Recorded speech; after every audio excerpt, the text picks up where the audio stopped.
Joins हम किस वक्त लगाते हैं कि जब आपने एक से ज्यादा टेबल्स में से डेटा सिंगल क्यूरी के साथ सिलेक्ट करना होता है। ठीक है। अब आपने जो क्यूरीज देखी हैं अपनी, उसके अंदर आपने ये चेक किया होगा कि हम जिस तरह से यहाँ पर है, हमने क्यूरी के अंदर क्यूरी लगाई होती है, सब क्यूरी। ठीक है, यहाँ पर आपको ये नजर आ रहा होगा जो मैंने बोल्ड कर दिया, ये हमने क्या किया, सब क्यूरी है। सब क्यूरी हमें पहले एक सिंगल वैल्यू सिलेक्ट करके देती है, और फिर हम उसको चेक करते हैं क्या ये वैल्यू इसके इक्वल है। और इस तरह से हम ये काम करते हैं। तो जो ज्वाइंस होते हैं ये भी यही काम करते हैं कि डिफरेंट टेबल्स में से डेटा सिलेक्ट करते हैं, लेकिन इसके अंदर हम सब क्यूरीज नहीं लगाते। ठीक है। तो इसमें मल्टीपल टाइप के ये होते हैं। तो जिस तरह से ये हमारे पास है, तो ये सिंपल एक आप कह लें कि लेफ्ट ज्वाइन हमने अप्लाई किया। तो ये क्या कर रहा है कि ये हमें पहले टेबल और दूसरे में से जो जो कॉमन है उसकी बेस पर पहले वाला सारा टेबल शो करवा रहा है। ये जो ब्लू कलर है ये रिप्रेजेंट कर रहा है कि ये सिलेक्ट क्या आप कर रहे हैं, जो डेटा शो करवाएगा वो ब्लू कलर का करवाएगा। व्हाइट वाला डेटा सिलेक्ट नहीं होगा, लेकिन वो पहले इसके बेस पर वो चेक करेगा कि जितना एरिया कॉमन है ना दोनों टेबल्स में, उस कॉमन वाली रोज के सारे कॉलम्स पहले टेबल से वो डिस्प्ले करवाएगा। इसको हम बोलते हैं लेफ्ट ज्वाइन।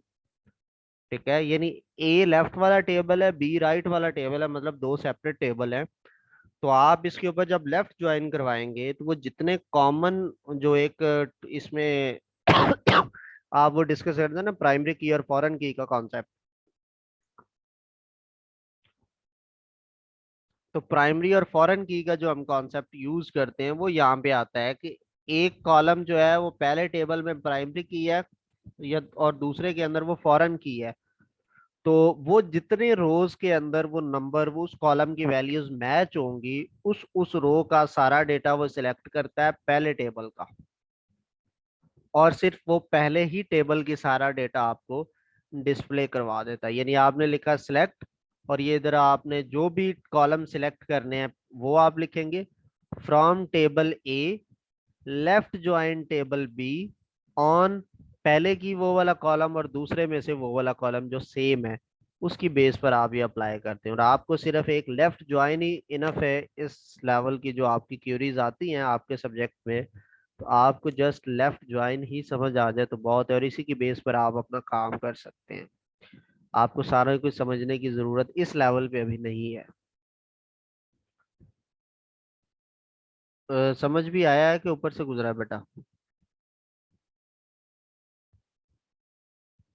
सर हमने ज्यादातर क्यूरीज इनर जॉइन लगा के की हैं, तो फिर लेफ्ट जॉइन और इनर जॉइन में क्या डिफरेंस हुआ?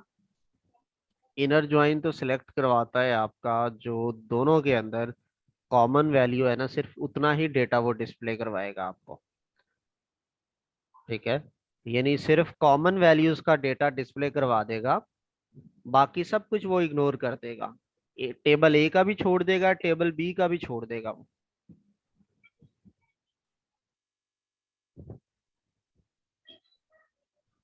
सर इन और बिटवीन ऑपरेटर भी बता दें। ओके बेटा, बिटवीन होता है कि दो वैल्यूज के दरमियान। बिटवीन आप उस वक्त यूज करते हैं, यानी आपने बिटवीन लिखना हो तो आप इस तरह से लिखते हैं,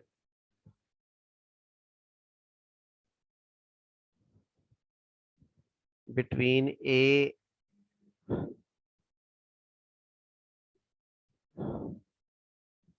बिटवीन 3 and 10। अगर आप इसको नहीं लिखते, ठीक है, फिर आप यानी कि ये आप किस बेस पर कर रहे थे, सपोज आप एज की बेस पर कर रहे थे। आपने एक टेबल लगाया है कि मुझे 3 और 10 के दरमियान में जिनकी एज है स्टूडेंट्स की, उनके मुझे नेम और रोल नंबर चाहिए। तो आप नॉर्मल क्यूरी लिखते तो आप कुछ यूं लिखते, select name age from table name जो भी है आपका, where age is greater than 3, greater than equal to 3, and age is less than और इक्वल टू 10। आप इस तरह से क्यूरी लिखते। और बिटवीन के साथ जब आप लिखेंगे तो आप लिखेंगे सिलेक्ट, उसी तरह से name age from table name where age जो है बिटवीन 3 और 10, इस तरह से आप लिखते हैं। जो स्टार्टिंग वैल्यू होती है, यानी 3 से ग्रेटर जा रहे हैं ना हम, तो वो पहले आएगी। जो एंडिंग वैल्यू होती है वो बाद में आएगी। ठीक है, बिटवीन 3 और 10, इस तरह से। तो ये बिटवीन ऑपरेटर का यूज है। किसी को कोई इसमें कंफ्यूजन तो पूछे।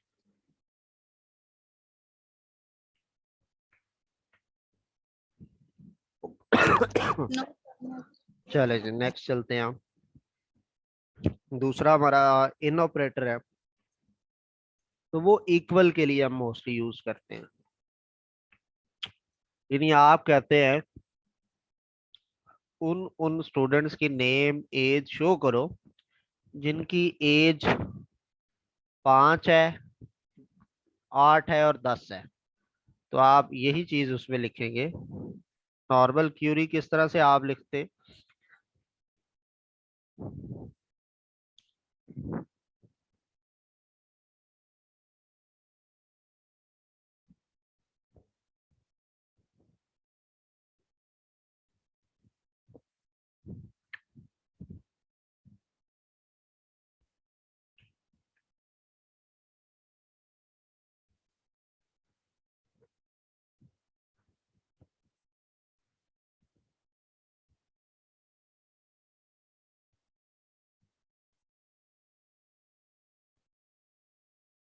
ये नॉर्मल क्यूरी है और नीचे उसकी इन ऑपरेटर के साथ क्यूरी है।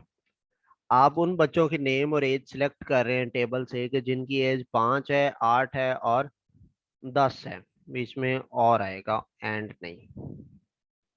इन तीनों में से कोई भी एज है ना, तो आप उसको सिलेक्ट कर लें। ठीक है, तो यहाँ पर हम ये आगे भी कंडीशन होती तो आप और लगा के एज इक्वल 12 कर देते। तो मतलब हमारे पास ऑप्शंस कितनी है? 5 है, 8 है, 10 है और 12 है ना। तो आप इधर वो कॉमा के साथ लिखते हैं वैल्यूज ब्रैकेट में इन ऑपरेटर के बाद। इसका मतलब यही है। ठीक है, क्लियर है? सर अगर क्यूरी कुछ इस तरह हो के उन का डाटा शो करवाएं जो मेल हैं और उनका डाटा शो करवाएं जो फीमेल्स हैं, मतलब इस तरह की अगर हो, दोनों चीजें वो ही तो पूछी जा रही हो। दोनों ही पूछी जा रही हो तो जेंडर, ये तो ऑल ही आ गया ना। ये तो कंडीशन ही नहीं बनती, क्योंकि टेबल के अंदर जेंडर और एंटर है तो या मेल एंटर है या फीमेल एंटर है।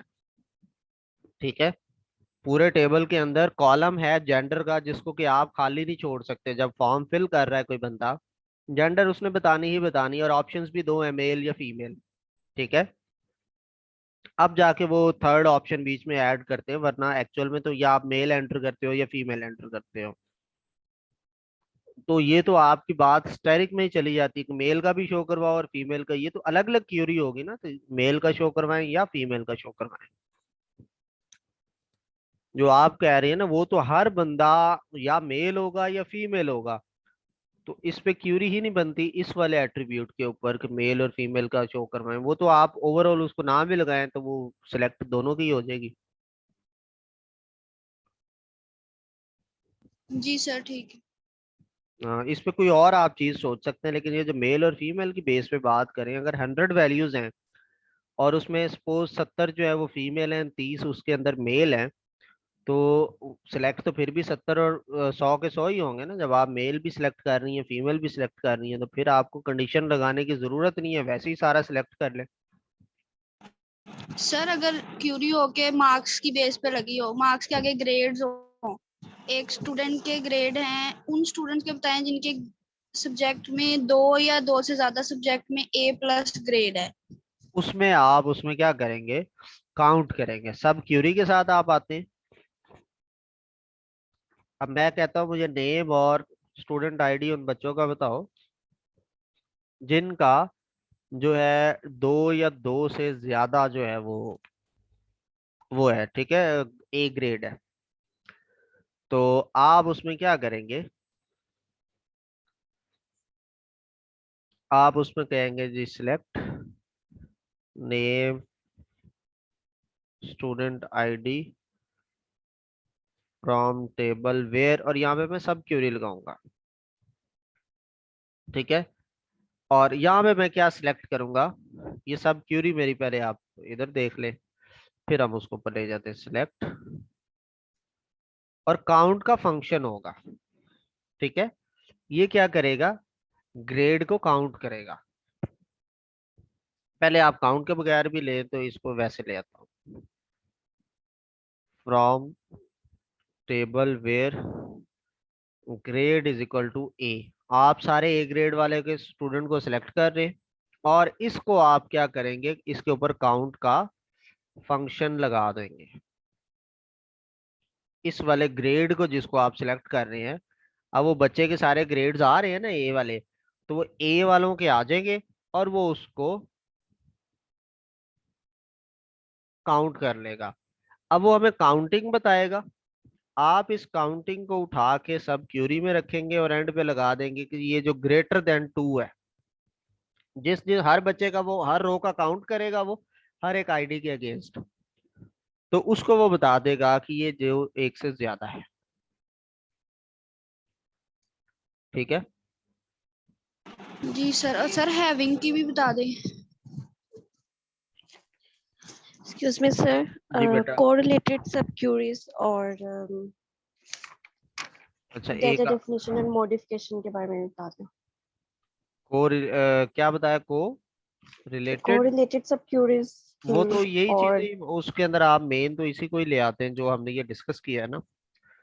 नहीं, उसमें exist और exist के बारे में भी आ रहा है, उसके बारे में थोड़ा सा बता दो। आप लोग वैसे ये ज्यादा डीपली जा रहे हैं, पंजाब यूनिवर्सिटी के लेवल पे इतनी बातें नहीं होती। आप अपने चीजों से रिलेटेड रहे तो वो, ताकि उसी को अच्छे से प्रिपेयर कर रहे हैं। जिस तरह मैंने अभी तक कोई भी जो करवाया है ना काम पास पेपर्स के अकॉर्डिंग, तो उसमें तो किसी भी जगह पर उन्होंने इवन हैविंग तक को भी नहीं पूछा। तो आप तो करें, बट इतना डीपली ना जाएं तो बेहतर है, क्योंकि इधर तो आती है ना सिर्फ क्यूरी लिखना, या तो होता है ना कि वो एसक्यूएल के ऊपर आपसे क्वेश्चंस करते हैं, फिर आप उसको डीपली चीजों को अंडरस्टैंड करें। इसमें तो उसने नहीं, आपसे टू द पॉइंट क्यूरी पूछनी है। डेटाबेस का हमारा प्रैक्टिकल भी है, तो उसके कुछ भी पूछ सकते हैं वो। तो आपका प्रैक्टिकल तो टीचर ने नहीं है ना, जो क्लास टीचर है। नहीं, पीयू से सर आते हैं। इधर हमारे पास साइंस कॉलेज में तो ऐसा नहीं होता। चलें, खैर कोई बात नहीं है। और हैविंग जो है वो इसके ऊपर भी आप इम्प्लीमेंट कर सकते हैं, यानी कि ये जो हमने बताया ना वो यही चीज है। यानी आप वेयर के बाद हैविंग भी लगा सकते हैं, ये अल्टरनेटिव होते हैं किस्म के।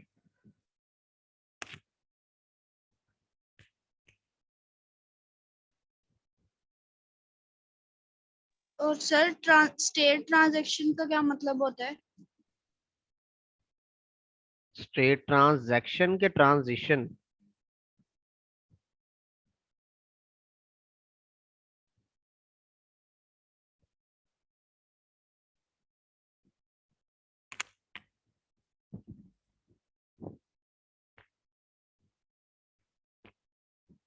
हेलो।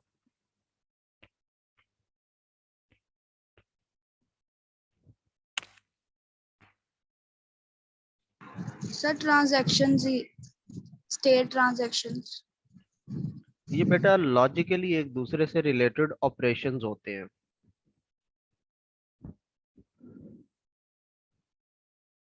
यानी कि एक sir paper active point of state view होती से। है, इसमें फिर पार्शियल कमिटेड स्टेट होती है, फुल कमिटेड स्टेट होती है, टर्मिनेटेड स्टेट होती है, जो आपने ऑपरेटिंग सिस्टम के अंदर पढ़े होंगे प्रोसेसेस के अंदर ना। प्रोसेस की जो स्टेट्स होती हैं ये उसी तरह से ही रिलेटेड वही चीजें होती हैं तकरीबन। यानी एक्टिव स्टेट है अगर, तो वो आप वो जो रीड राइट उस पर ऑपरेशंस चल रहे हैं, तो या तो वो पार्शली कमिटेड स्टेट होती है, और उसके बाद वो पार्शली कमिटेड के बाद परमानेंट स्टोर की तरफ जाते हैं, तो आप उसको कमिटेड स्टेट में ले जाते हैं, और फिर वो टर्मिनेट हो जाती है। अगर वो पार्शली कमिटेड आपने की तो है, लेकिन उसको आप सेव नहीं कर रहे चीजों को, तो वो फेलियर अगर हो गया उसका, तो आप उसको फेल्ड स्टेट में भेज देंगे। तो फेल्ड स्टेट के बाद वो अबॉर्टेड में चली जाती है कि कैंसिल हो गई और इसको टर्मिनेट कर दे, क्योंकि रीट्राई की ऑप्शन नहीं होती खुद ब खुद। ये इस तरह से ये काम करता है। कुछ समझ आया कि दोबारा बताऊं? Sir paper point of view से जो जिन टॉपिक्स पे हमें ज्यादा कंसंट्रेट करना चाहिए उसके बारे में गाइड कर दें। अगर क्योंकि पास पेपर्स के हिसाब से ही बंदा गेस कर सकता है, वैसे तो एक्चुअल में चीज़ें बहुत डिफरेंट हैं। आपके जो पंजाब यूनिवर्सिटी के पेपर बनाने वाले होते हैं, ये सारा सिफारशी टोला होता है। तो कोई भी उसमें आप ये नहीं कह सकते कि पेपर जो है वो एक टेक्निकल और रेलेवेंट बंदा बना रहा है। जितनी मेरी असेसमेंट है, क्योंकि मैंने पेपर आपके चेक होते देखे हैं, वो प्रोफेसर्स के पास जाते हैं, उन प्रोफेसर्स के जो ऑफिस बॉय है ना, जो पढ़ना लिखना जानता है थोड़ा बहुत, वो उसको कहते हैं ये रेड पेंसिल और टिक करते जाओ। एंड पे फिर वो किसी स्टूडेंट को बुला के बिठा देते हैं और उनको कहते हैं इसके ऊपर ना ये जिधर 4 लाइनें लिखी हैं उधर इतने नंबर लगा दो, जिधर 5 लाइनें लिखी हैं उधर इतने नंबर लगा दो, जिधर 10 लाइनें लिखी हैं उधर इतने नंबर लगा दो। तो इस तरह से आपकी चेकिंग होती है, मैंने जो देखी है अपनी आंखों से। मतलब लाइंस बननी है बस। उधर वो ये भी यही बात है, पेपर नीट एंड क्लीन लिखो और देखने में ऐसा लगा हो कि आउटस्टैंडिंग प्रेजेंटेशन हो आपके पेपर की। तो गलत तब लिखें कि जब चीज नहीं ना आती, जो स्किप कर रहे हैं उसमें फिर गलत लिखते हैं, लेकिन लिख कर आओ। और जो चीज आती है उसको एक्चुअल में सही करके लिखो, कि सम टाइम आपका पेपर जरूरी नहीं कि हर बार वो ऑफिस बॉयज के हाथ ही लगे, वो किसी प्रॉपर टीचर के हाथ में भी लग जाता है। तो इसलिए कुछ नहीं कहा जा सकता कि क्या इंपॉर्टेंट है क्या नहीं। पास पेपर्स जितने भी आपके देखे हैं, उसमें वो एक आपका कीज से रिलेटेड क्वेश्चन पूछते हैं बार बार, एसक्यूएल से रिलेटेड उसने मोटे मोटे क्वेश्चन पूछने हैं, शॉर्ट क्वेश्चन में पूछेगा भी, सिलेक्ट की क्यूरी या इनके बारे में थोड़ा सा बता दें। और ईआर डायग्राम से रिलेटेड आपसे पूछा जा सकता है। मेन आपके मोटे 3 टॉपिक्स हैं, एक आपका ईआर डायग्राम है, नॉर्मलाइजेशन है और एसक्यूएल क्यूरी है। इससे रिलेटेड मोटी मोटी बातें बस याद रख लें। सर डबल ईआर डायग्राम तक तो नहीं ना जाए? नहीं नहीं, इतना नहीं है, डेप्थ में जाते हैं, सिलेबस का हिस्सा ही नहीं है इतना। जी सर ठीक है। और सर एसिड प्रॉपर्टी सिर्फ डेफिनेशन तक याद रखनी है या फिर कुछ और भी? उसको आप इधर था इसमें लास्ट वाले में, वो है तो वो डेफिनेशन तक ही है ना, उसको कंप्लीट करना है आपने।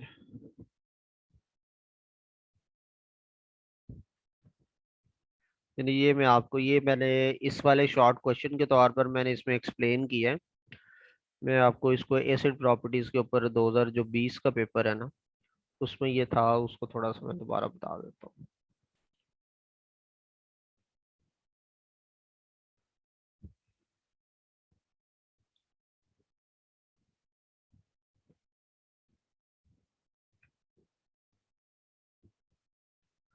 तो जब एसिड प्रॉपर्टीज का लॉन्ग आता है आपको, तो उसमें आप स्टार्ट में ट्रांजैक्शन के बारे में बताएं। ट्रांजैक्शन, क्योंकि ये एसिड प्रॉपर्टीज ऑफ ट्रांजैक्शंस होती हैं, ठीक है। तो इसके बारे में बताएं। ऑपरेशंस 2 तरह के होते हैं, ये बताएं, रीड ऑपरेशन होता है, राइट ऑपरेशन होता है, उसकी एग्जाम्पल दें। फिर इसके अंदर आप कमिट और रोल बैक क्या होता है इसके बारे में बताएं, एग्जाम्पल को फर्दर एक्सप्लेन करते हुए। फिर आए कि जी ये 4 होती हैं, और फिर हर एक को एक्सप्लेन करें। अगर वो शॉर्ट क्वेश्चन के पॉइंट ऑफ व्यू से पूछता है ना, तो ये जो मैंने आपको ये एक पेज पे बताया ना, ये यहाँ से यहाँ तक ये 4 पॉइंट्स हैं, ये भी मैं थोड़ा सा ज्यादा लाइन लिख दिया, क्योंकि वो 4 नंबर का क्वेश्चन है, तो एक एक नंबर हर प्रॉपर्टी का है। हर प्रॉपर्टी आप 2 से 2.5 लाइन के अंदर एक्सप्लेन करते हैं बस। लॉन्ग आता है तो 10 मार्क्स का लॉन्ग आता है, तो आपको ज्यादा बताना पड़ेगा। जी सर ठीक है। और इस दफा का जो पेपर है, चूंकि वो 30 नंबर के शॉर्ट है, 30 नंबर के लॉन्ग है, एमसीक्यूज निकल गए हैं आपके, पता है ना सबको। यस। तो उस हिसाब से अब ये कंफर्म नहीं है कि क्या वो, क्योंकि पेपर पैटर्न तो नहीं दिया उन्होंने एग्जैक्ट, 3 10 10 नंबर के लॉन्ग करते हैं या 3 से ज्यादा करते हैं। ये भी पॉसिबिलिटी है कि वो आपके 5 5 नंबर के 6 क्वेश्चन कर दे लॉन्ग के अंदर, ये भी है कि 10-10 के 3 कर दें। ये भी है एक 7 का एक 8 का, तो 15 नंबर का एक क्वेश्चन है, और इसी तरह 7-8 का मिला के 15 नंबर का दूसरा क्वेश्चन है। फिर ये भी पॉसिबिलिटी है कि वो 15 शॉर्ट दे दें आपको 2-2 मार्क्स के, और कहें ये 30 नंबर है तो इसके इस तरह से कवर करें।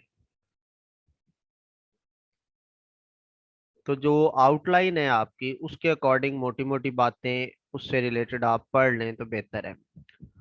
अगर हम इसकी कोर्स आउटलाइंस पे जाते हैं, ये आपका है IT 304। ये आपका है, नहीं सॉरी, ये 3 यही है।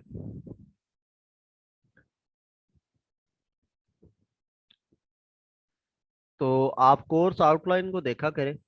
यहाँ से ये स्टार्ट हो रहा है, तो इसमें पहले वो किसी के बारे में बता रहा है, फाइल बेस्ड सिस्टम क्या होता है, तो आपको इसकी डेफिनेशंस का पता होना चाहिए। फिर एंटी स्पार्क, वो जो 3 टायर मॉडल है, वो भी यहाँ पे है, वो मैं थोड़ा सा अगेन आपको दिखा देता हूँ।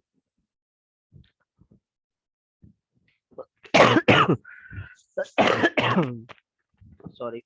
अच्छा, ये हम एसिड प्रॉपर्टीज की पहले बात कर रहे थे, तो इसके अंदर आप एटॉमिसिटी के बारे में बताएं। फिर इसमें आप एग्जाम्पल दें इसके साथ, एटॉमिसिटी कैसे, ठीक है, एक्सप्लेन करें। ये यहाँ पे ये आपको ना कल तक ये वीडियो मैं बना के भेज देता हूँ। 2018, 19, 20 का जो पास पेपर्स के लॉन्ग क्वेश्चन है, जो किस तरह से एक्सप्लेन करें। पहले भी आपने पास पेपर सॉल्व तो ये किए ही होंगे, मैं फिर भी इसको फर्दर एक्सप्लेन कर देता हूँ। कंसिस्टेंसी है, इससे है तो हर एक से रिलेटेड एग्जाम्पल्स दें आप लाजमी। आइसोलेशन है, विद एग्जाम्पल बात करें। ये 3 टायर मॉडल इसको बोलते हैं, या ANSI स्पार्क आर्किटेक्चर, या 3 लेवल आर्किटेक्चर इसको बोलते हैं। तो इसमें तीनों के बारे में बताएं, पहले पहले इसके बारे में बताएं कि ये होता क्या है। फिर आप एक्सप्लेन करें कि ये क्यों बनाया गया है, और फिर आप बताएं कि इस स्कीमा के अंदर क्या क्या, कितने स्कीमाज होते हैं। 3 इंटरनल स्कीमा होता है, कंसेप्चुअल स्कीमा होता है, और एक्सटर्नल होता है। फिर ये डायग्राम इस तरह की बना के उसको एक्सप्लेन करेंगे। ये डेटाबेस है, डेटाबेस के ऊपर होता है एक इंटरनल स्कीमा, इंटरनल के ऊपर आता है कंसेप्चुअल लेवल। और ये जो कंसेप्चुअल है, ये दो तरह से इसके साथ जो है ये एक्सटर्नल के साथ है, तो इस तरह की एक बीच में डायग्राम डाल दे कि ये किस तरह से काम करता है, फिर उसको एक्सप्लेन करें। पहले आप इंटरनल स्कीमा को एक्सप्लेन करें, फिर एक्सटर्नल को, और फिर कंसेप्चुअल, और फिर एक्सटर्नल को, सीक्वेंस वाइज आप उसको एक्सप्लेन करें।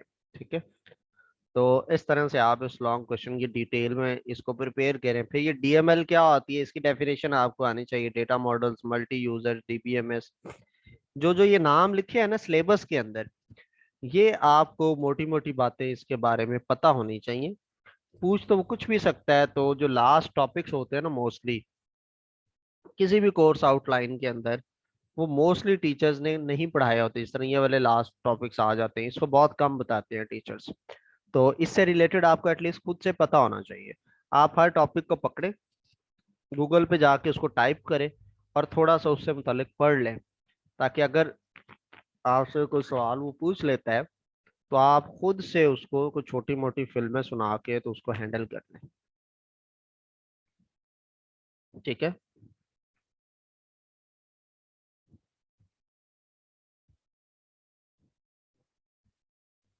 जी, और कोई question?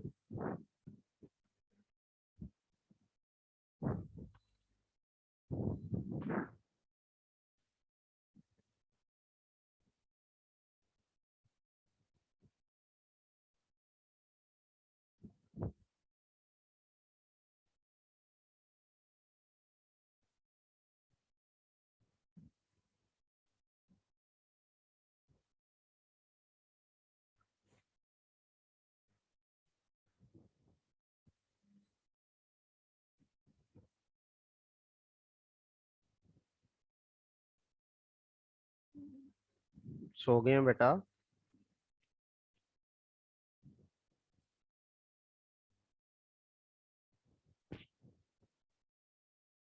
Hello? No sir, sir हो गए क्वेश्चन। जी, किसी का और कोई क्वेश्चन नहीं है?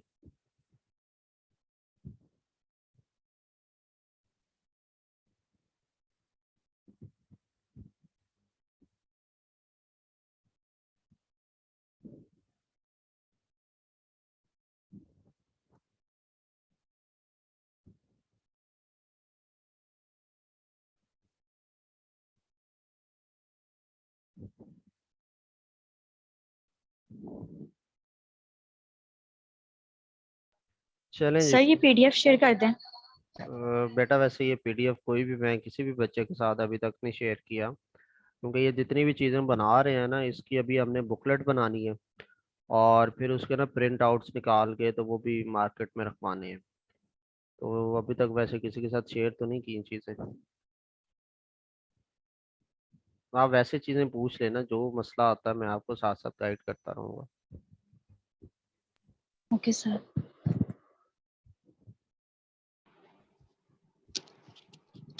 जी, नहीं है कोई क्वेश्चन किसी का?